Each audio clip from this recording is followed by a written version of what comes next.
అన్న, పెళ్లి తర్వాత ఒక జీవిత భాగస్వామి ఎలా ఉండాలో ఒక్క మాటలో చెప్పండి.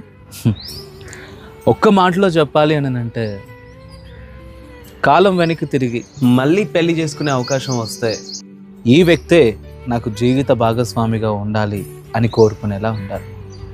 నీకు అర్థమయ్యేలా చెప్పాలి అని అంటే, దూరపు కొండలు నునుపు అని సంసార జీవితం ప్రారంభమైనప్పుడు ప్రతి వ్యక్తికి తన జీవిత భాగస్వామి ఎంతో అద్భుతంగా అనిపిస్తారు. అందుకే పెళ్ళైన కొత్తలో ప్రతి వ్యక్తి తమ జీవిత భాగస్వామిని పొగుడుతారు.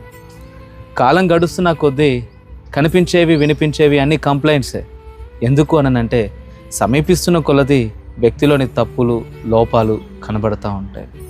ప్రేమ అన్నింటినీ నమ్ముతుంది, ప్రేమ సహిస్తుంది, క్షమిస్తుంది, ప్రేమ మార్చుకోవడానికి మరొక అవకాశం ఇస్తుంది, ప్రేమ అవతలి వ్యక్తిని మెరుగైన వ్యక్తిగా తీర్చిదిద్దడానికి సహకరిస్తుంది.